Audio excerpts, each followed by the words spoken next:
Hello, I'm Owlbabe. It's been a hot minute since my last video, so let's waste no time. In this tutorial, I will show you my entire process of how I animated my Meet the Artist on Photoshop. If you want, you can skip ahead to these exact timestamps to jump straight into the process. Otherwise, I missed you guys so much, so please sit back, relax, grab a tea or coffee, and enjoy.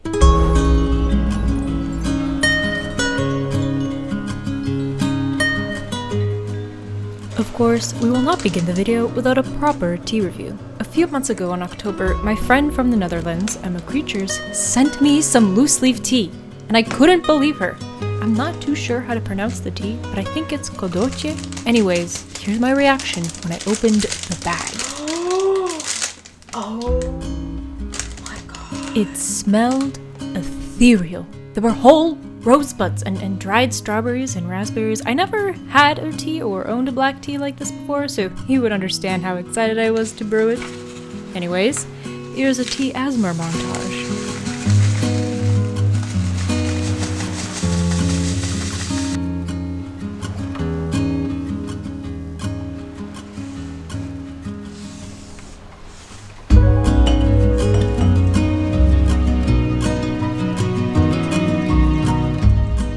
The moment you steep this tea, your room fills with the smell of garden strawberries and raspberries. This tea triggered a childhood memory that I didn't know I have and don't know where it came from. It tastes very delicate and soothing, not bitter at all. It is just so delightful. Here's a reaction.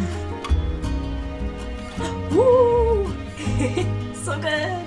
Thank you so much, Emma! Right, let's start planning. I am a person with so many likes and dislikes that I will not be able to fit them in one small page. So let's start simple, beginning with my likes. For example, I love loose leaf teas, and I love discovering really interesting ones. I'm forever obsessed with owls. I appreciate 2D and 3D animation.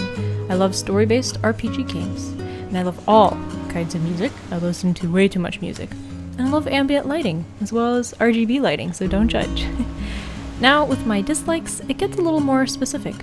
I can't stand the taste of raw seafood. The smell of geraniums is the absolute bane of my existence. I don't like sudden noises. I don't like watching more movies, they scare me a lot. I absolutely despise gatekeeping, so don't do that. And I don't drink alcohol. Just don't like it. Doesn't taste good. And yeah, so there you have it. A pretty good general overview of my likes and dislikes.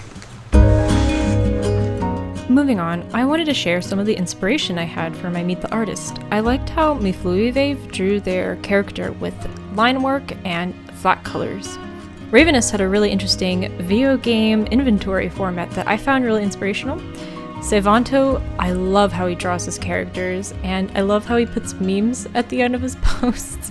Citrine Coffee actually inspired my format for the Meet the Artist, as well as inspiration for the pose. Deadbeat Cryptid and their background, my gosh, I thought to do a background too, but never used it. Wicked Raven also inspired the art style that I wanted to achieve. I just really love the way how they draw themselves. Ephemeray did this really fascinating format where they drew their entire desk and all the items that they own as well. And of course, Niku30 inspired my chibi design and made me realize how much I wanted to draw a chibi. So here is the sketches that I made, as well as some notes on how I wanted to animate these sketches.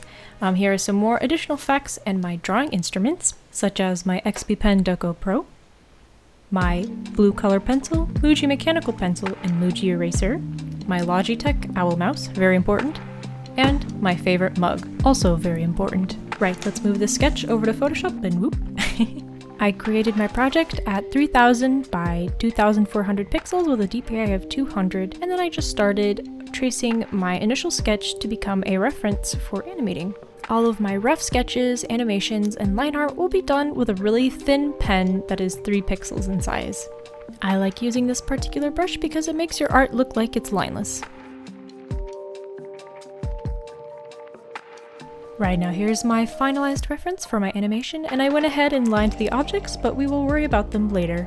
Let's now change our workspace from the Windows tab to Motion. I use a nifty third-party plugin called Animators Toolbar Pro by Patrick Dean that you can purchase for $20. It is not necessary for this tutorial, but it is a very helpful plugin that provides tools for better management on Photoshop and on my extremely slow computer. Anyways, we are going to change the time frame rate to 24 frames per second, which is the standard for most animations. Now here's a chaotic representation of what my mind is like. JK, I'm actually just renaming all of my files and creating keyframes for my animation. Each of my keyframes are 6 frames long, and I start my animation here by blocking out the reference drawing with shapes. And the first thing that I'm working on is the breathing cycle. I'm taking the chest shape and I'm pushing it outwards and inwards, as well as my elbows and wrists, to create a very natural movement of someone breathing, with a little bit of an exaggerated twist. Once I'm finished blocking out the shapes, I then go ahead with my roughs and outline the general shapes, starting with my reference drawing. From there, for each layer, I again retrace the reference drawing and then transform the drawing to fit the shape that I was animating on, if that sort of makes sense. After hours of tweaking and adjustments, the animation started to look a little bit like this. Cool, huh?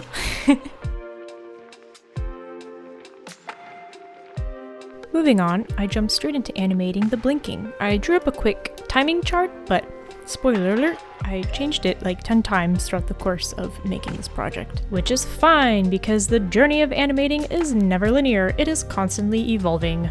Which is what I tell myself. Oh, look at me being indecisive. The mind of an artist is a mental torture chamber.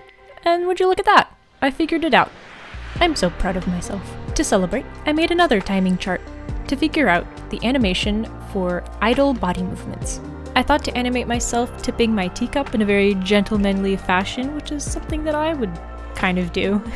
Nonetheless, this was definitely the hardest part of the project. I struggle a lot with consistency and proportions as an animator, so breaking my traditional style of animating, which is, doing a follow-through, I actually had to reteach myself how to plan out key poses and extremes, so there was definitely a couple of things that I learned while doing this. And of course, after blocking out all of my shapes, I went along and retraced the details all over again. Like 20 times, because this is how you animate. Well, this is how I animate, and I don't think it's the most efficient way. Please yell at me if I am doing something wrong. I am always willing to take a learning opportunity. Anyways, let's speed time with all of these details, and spoiler alert, more details, until it starts looking something like this. Look, the animation thing is moving! It's actually doing its thing! Right after I finish this hair really quick. Okay, cool, so we finished the hardest part, and to celebrate, I finally got to animate some smoky, swirly, steamy stuff for the teacup, because there is tea inside, and it is hot. The method I used is really simple. It's a circle technique, which features inflating and deflating circles to tell the lateral movement of the steam, which will be a looping animation. Now it is time for line art. A test of determination, if you will. The concept is simple. On separate layers, I would draw my line art and keep on drawing them over and over again until I finished a complete loop. It makes absolute zero sense when I try to explain it out loud, but if you actually try this experiment, you will kind of understand where I'm getting at. Because holy heck, we're halfway there. Which means I changed my mind for the 3rd time on how the eyes are animated. And better. Maybe. Insane organization time! This is probably the most confusing part of the video because I don't really know how to concisely explain what the heck I am doing here, but basically I'm just doing last-minute tweaks. This part was particularly difficult for me because this is when I started lining the tilt animation of when I would tilt my teacup. And that was because I decided to animate the steam at the exact same time I was animating the arm. Why did I do this? That's a really good question. Animation can sometimes cause us to make really poor decisions. But it worked! Which is why I never learned my lesson. Pop the confetti cannons, it's time to do some coloring. I like making a color palette on a separate layer so that it makes it much more easier to eyedrop the colors when you need them. And then with a round brush, I just go ahead and start lining out my shapes. Just like line art, this part of the process can be long, tedious, and repetitive. Make sure you're on a timer that lets you know when to get up, stretch, take a break, drink some water, because at this point I was willing to do anything to finish it. Looking back at this right now, oh my gosh, this is the most satisfying thing to watch. So worth it! And yeah, so I just kept coloring for each line layer that I had. Here is a big brain tip. Take your line art group, convert it into a smart object. On top of your newly created smart object, create a solid color. You're going to clip that solid color into your smart object line art. Then on your smart object, you're going to change the blend mode into multiply, and then adjust your solid color to your liking. This will create a traditional effect to your drawing. It almost tricks your brain to think that it's lineless art. I do this with every single piece of digital art that I make. With this steam though, I did actually want it to be lineless, so I just changed the opacity of its line art and drew directly underneath it with a special brush that I have called Magic. If you ever see any swirly smoke in any of my drawings, keep in mind that it is always this brush that I use. Finally, I was making some last minute adjustments for the steam, and basically I was done. I didn't film it though for some reason. Very anticlimactic for me, I know. I did have a couple of more things to do though, such as coloring my possessions, which was an extremely satisfying and refreshing thing to do after a long day of animating and non-stop coloring the same thing over and over again. It's like a reward. Also, it makes me really happy to see that I'm almost done recording for this video. We're almost at the end!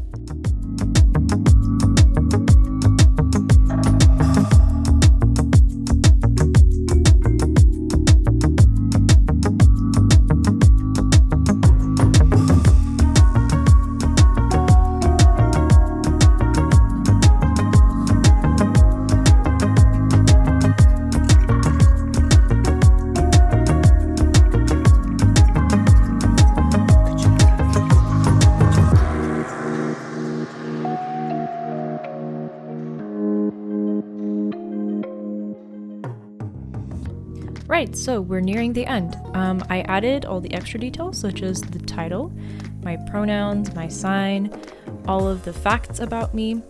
It took me so long to make this video that in the 3 months of recording for it, I changed my pronouns. I even changed computers. Editing for this project over 2 computers was one of the most stressful things I've ever done. We are almost finished.